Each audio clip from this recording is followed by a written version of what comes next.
ಅಕ್ಷಯ ತೃತೀಯದಂದು ಚಿನ್ನವನ್ನ ಖರೀದಿಸಿದ್ರೆ ಬಹಳ ಮಂಗಳಕರವೆಂದು ಪರಿಗಣಿಸಲಾಗಿದೆ. ಆದ್ರೆ ಈಗಿರೋ ರೇಟ್ನಲ್ಲಿ ಚಿನ್ನ ಖರೀದಿಸೋದು ಕೆಲವರಿಗೆ ಕಷ್ಟ ಸಾಧ್ಯ.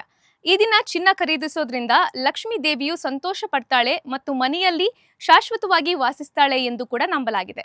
ಆದ್ರೆ ನೀವು ಅಕ್ಷಯ ತೃತೀಯದಂದು ಚಿನ್ನವನ್ನ ಖರೀದಿಸಲು ಸಾಧ್ಯವಾಗದೇ ಇದ್ರೆ ಚಿನ್ನವನ್ನ ಹೊರತುಪಡಿಸಿ ಬೇರೆ ವಸ್ತುಗಳನ್ನ ಖರೀದಿಸಿ ಮನೆಗೆ ತರಬಹುದು.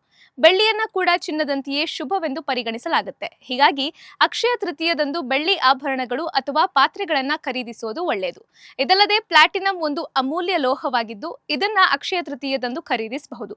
ಇನ್ನು ಜ್ಯೋತಿಷ್ಯ ಶಾಸ್ತ್ರದ ಪ್ರಕಾರ ಹವಳ, ಪಚ್ಚೆ, ನೀಲಮಣಿ ಈ ರತ್ನಗಳನ್ನ ಅಕ್ಷಯ ತೃತೀಯ ದಿನದಂದು ಖರೀದಿಸೋದು ಶುಭವೆಂದು ಪರಿಗಣಿಸಲಾಗಿದೆ.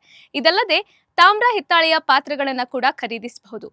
ಇವುಗಳೊಂದಿಗೆ ಬಾರ್ಲಿ, ಹಳದಿ ಸಾಸಿವೆ, ದಕ್ಷಿಣಾವರ್ತಿ ಶಂಖ, ಶ್ರೀಯಂತ್ರ, ಕೊತ್ತಂಬರಿ ಬೀಜಗಳು ಮುಂತಾದ ವಸ್ತುಗಳನ್ನ ಖರೀದಿಸೋದು ಸಹ ಶುಭಕರ. ಈ ವಸ್ತುಗಳು ಸಂಪತ್ತು ಮತ್ತು ಸಮೃದ್ಧಿಯನ್ನ ತರುತ್ತವೆ ಎಂಬ ನಂಬಿಕೆ ಇದೆ.